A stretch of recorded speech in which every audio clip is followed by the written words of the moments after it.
Pilkada DKI ya di tepi jurang, karena kalau kita lihat angkanya benar-benar di tepi jurang ya, between 49-50, 49 sekian persen, 50 sekian persen. Kita tahu bahwa Pilkada DKI kalau kurang dari 50% kemenangannya harus dilakukan 2 putaran, 2 round system. Jadi ini bukan a simple majority, tetapi absolute majority. Jadi 2 round system 2 putaran. Nah, jadi gini sobat sekalian, dalam pemilu itu ada teori mengenai sistem 1 putaran, yaitu first past the post. Jadi siapapun yang mendapatkan suara terbanyak dari calon yang ada, yang lebih dari 2, maka dialah yang menjadi juaranya. Tidak peduli berapa persen. Nah, itu yang kita sebutkan first past the post, kalau istilah kerennya. Tapi kalau dia misalnya harus minimal 50% plus 1 suara, maka itulah kita katakan sebagai 2 round system. Sistem 2 putaran, di mana 2 terbesar akan diadakan tanding ulang yang kita sebut run-off election. Nah, sekarang pertanyaannya adalah, saudara sekalian, apakah akan terjadi run-off election antara Rakus, saya bilang Rakus ya, sama Pak Parno ini? Itu akan kita lihat. Karena dari sisi quick count, ini barangkali bukan lagi sampling count atau sample count, tapi betul-betul count di seluruh TPS kelihatannya ya.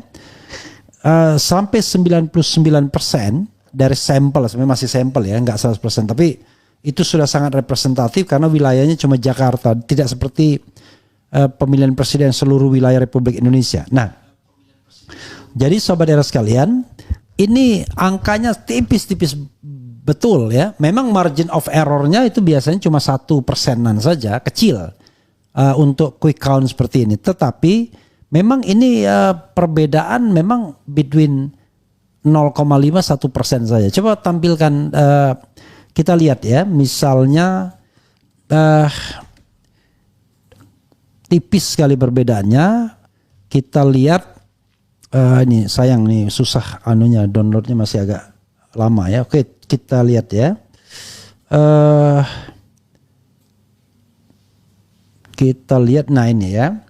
Dengan suara yang sudah masuk update sampai pukul 19.12 WIB, suara masuk 99,50%. Artinya tinggal 0,5% saja, 0,5% saja kurang ya. Ini ada beberapa versi, ada 1, 2, 3, 4. Hitung cepat ya, atau quick count. Litbang Kompas itu Ridwan Suswono 40,02%. Kemudian Darmakun 10,49%. Dan Pramono Rano 49,49%. Tipis sekali ya, untuk mencapai 50% plus 1-nya. Kemudian Lembaga Survei Indonesia, ini Lembaga Survei Indonesia, lembaganya Jayadi Hanan, Ridwan Suswono 39,29%, Darmakun 10,61%, kemudian Pramono Rano 50,10%. Ingat, margin of errornya kira-kira 1% masih ada. Di Carta Politika, Ridwan Suswono 39,25%, kemudian Darmakun 10,60%, kemudian Pramono Rano 50,15% ya. Carta Politika memang bias ke sana ya. Kemudian indikator punyanya Burhanuddin Muhtadi 39,53% buat Ridwan Suswono, Darmakun 10,61%, sementara Pramono Rano 49,86%. Jadi sahabat era sekalian, keunggulannya tipis sekali ya, betul-betul di tepi jurang, dan pasti siapapun yang menang bisa dipastikan pasti akan ke Mahkamah Konstitusi rasanya. Ya. Baik Pramono Rano maupun kasus akan ke Mahkamah Konstitusi karena tipis sekali perbedaannya. Jadi kalau misalnya ditetapkan kemenangannya cuma 49,9%, barangkali Pramono Rano yang ke MK untuk mengatakan bahwa perolehan suara mereka adalah 50% plus 1. Tapi kalau misalnya Pramono Rano yang dimenangkan 50% plus 1, barangkali nanti Ridwan Kamil yang datang ke MK untuk mengatakan kemenangannya nggak nyampe. Jadi rasanya ya, kecuali kalau mereka dua hal, mereka gentleman, dan kedua infrastruktur penghitungan suaranya rapi 100%, di mana tidak ada lagi komplain, tidak ada lagi yang namanya human error. Tapi kalau masih ada kemungkinan human errornya, ini pasti akan berakhir ke Mahkamah Konstitusi. Sekali lagi saudara sekalian, Jakarta ini adalah pertarungan antara simbol kekuasaan kemarin dan hari ini melawan calon yang sebenarnya promising, menjanjikan, tetapi kemudian kalah dalam Pilpres kemarin. Nah, unfortunately Habib Rizik dan FPI mendukung calon yang kemudian for the time being untuk sementara dinyatakan kalah. Seandainya FPI ke Pramono Rano, ya mungkin kemenangannya sudah sangat mutlak ya. Atau sebaliknya, kalau Anies hari-hari terakhir tidak ke Pramono Rano, maka barangkali kemenangan Pramono Rano akan tipis sekali. Akan tipis. Ya. Dan tidak mungkin ada perkiraan 50% plus-plus. Karena gini, dari awal saudara sekalian, kalau siapa waktu itu yang melakukan survei, kalau Anies mendukung RK gak ada gunanya, dia bilang. Tapi kalau Anies mendukung Pramono Rano, maka diperkirakan akan 2 putaran. Itu konteks sebelum kenaikan elektabilitas Prano. Karena sebelumnya kan elektabilitas yang tinggi itu diperkirakan menang 1 putaran Ridwan Kamil.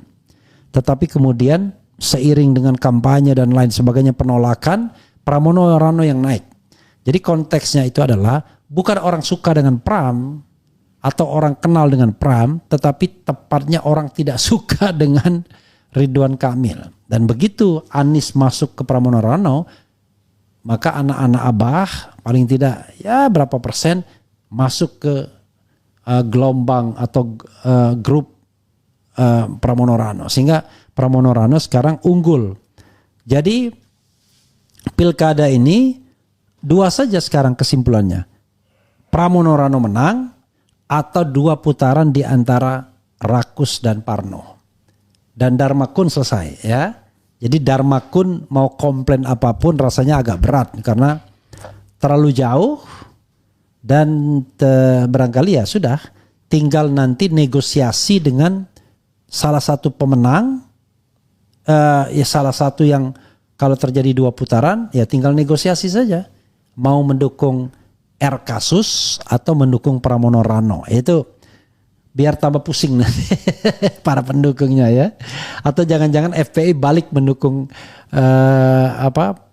mendukung Pramono Rano, we don't know exactly. Karena memang ada persoalan-persoalan yang berat bagi FPI, yaitu sejarah antara FPI dan yang dalam bahasa HRS disebut dia kebo merah katanya ya.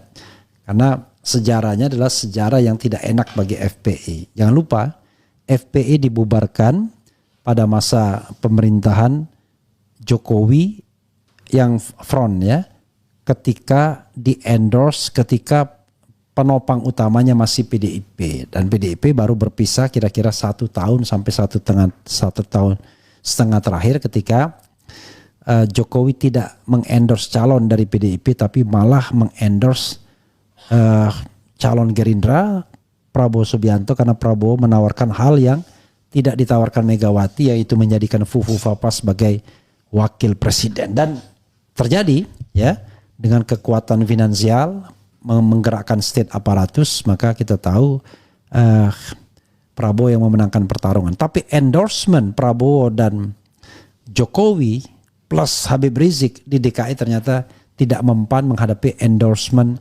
dari Anies Baswedan. Kok tidak endorsement dari Megawati? Megawati tidak bicara endorsement lagi karena memang berasal dari partai dia. Ini kan kalau kita lihat RK ini sosok independen. Walaupun terakhir Pilpres dia masuk Golkar, tapi cita rasa Golkarnya kan nggak terlalu tinggi sesungguhnya. Suswono yang sebenarnya betul-betul kader tulen partai, tetapi rupanya entah apa mesin PKS tidak bekerja secara baik karena tadi image RK sebagai orang yang melakukan penjegalan demokrasi, yang melakukan kartel politik, yang tidak fair dalam kompetisi, unfair election, unfair competition, ya. Ya, begitu ya saudara sekalian, coba kita baca komentar Sobat RH terkait dengan hal ini. Dan jangan lupa besok ya, ada acara nanti live di RH Channel mulai pukul 10.00, yaitu undangan dari petisi 100 adili Jokowi makzulkan Fufu Fafa. Bisa ditampilkan ininya ya, apa bannernya biar nanti sobat era sekalian. Tentu akan ada pembicaraan soal pilkada dan lain sebagainya dari tokoh-tokoh yang hadir, tetapi utamanya adalah tuntutan petisi 100 untuk mengadili Jokowi dan juga memakzulkan Fufu Fafa ya. Oke, sobat, kita baca komentar sobat era sekalian dulu ya. Waspada KPU, sabar, jika udah kalah ya udah, jangan ngarep ada putaran kedua. Ya, itu ya. Bannernya sobat era sekalian. Silat bang ya, silaturahmi tokoh bangsa. Tidak usah pakai Mulyono Ridho ya. Bansosnya puluhan ribu namun daya rusaknya puluhan miliar. Balik kampung aja lo mil. Emang gak enak kalah, malu lo, mendingan lo balik aja teh. Oke. Selamat anak abah jagoannya di DKI, menang ekor banteng ternyata syahdu. Terlalu serakah RK di Jabar bisa jadi gubernur 2 periode. Jauh-jauh ke Jakarta akhirnya ya nyeri hate. Tidak setuju saya dalam konteks ini. Menurut saya dalam konteks ini Ridwan Kamil juga jadi korban. Sebenarnya kalau mau hitung-hitungan dia lebih suka di Jawa Barat. Pertama, Jawa Barat dia udah pasti menang. Rasanya dengan Deddy Mulyadi tetap Ridwan Kamil, itu satu. Tetapi persoalannya adalah Gerindra menginginkan Jawa Barat dikuasai oleh Deddy Mulyadi. Caranya adalah menyingkirkan Ridwan Kamil. Maka Ridwan Kamil ditarik ke Jakarta dan Ridwan Kamil berpikir will be so easy kalau seandainya tidak ada Anies. Benar, tidak ada Anies, tetapi ternyata ada putusan MK yang memungkinkan PDIP masih bisa mengajukan satu calon. Tadinya skenarionya ya calon bonekanya Dharma Pongrekun yang dijadikan calon boneka untuk berhadapan sama Ridwan Kamil. Itu sama seperti Gibran melawan calon independen di Pilkada Solo 2020. Pertarungan tidak seimbang 80%. Kalau seandainya tadi tidak ada tidak ada Pramono Rano ya bisa jadi dia menang 70%.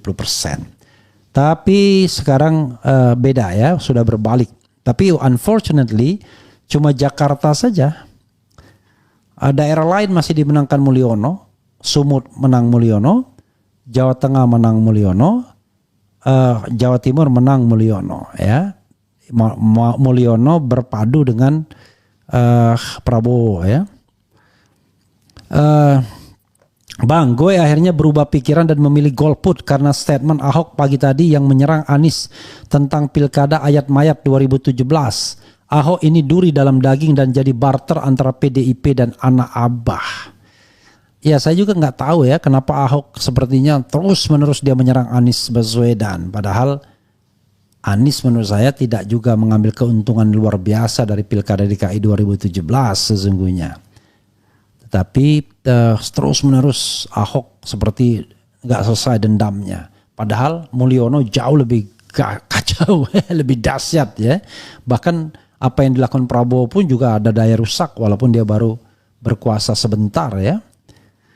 Kemudian Bang Refli Darmakun bisa gabung ke 03, I don't know exactly ya. 2 putaran kedua Prano pasti keok. Ini nggak ngerti. Masa sih Ahok nyerang Anies lagi? Beritanya di mana? Oke, nanti kita lihat ya. Ridho banyak dipilih janda. Wah ini jangan. Oh ya sobat era sekalian. Selain itu ya, ada hal-hal yang membuat gini, penduduk atau warga DKI ini nggak bisa dibandingkan dengan warga Jawa Barat. Kita tahu bahwa yang namanya Ridwan Kamil biasa, dia bercanda dia biasa ya kan. Dan itu lucu dalam konteks Jawa Barat. Yang sering dia candain itu soal janda ya kan, soal buanglah mantan pada tempatnya dan lain sebagainya. Ya, tetapi dia lupa bahwa ini Jakarta, Bung, ya. Beda. Karena di sini tingkat kesadaran politiknya lebih tinggi. Dan pengetahuan tentang misalnya gender, perspektif dan lain sebagainya juga terlalu tinggi. Jadi dia menggunakan sebuah tema kampanye yang terlalu seksis. Nah demikian juga Suswono terpleset dalam hal Rasulullah. Wah itu lebih kacau lagi padahal dia dari PKS. Memang dimaafkan, tidak diproses dari sisi hukum seperti Ahok misalnya. Tetapi tentu menjadi catatan mereka yang mau memilih. Jangan lupa, pemilih R kasus adalah pemilih yang orientasi kanannya kuat. Karena mereka melihat lawannya PDIP yang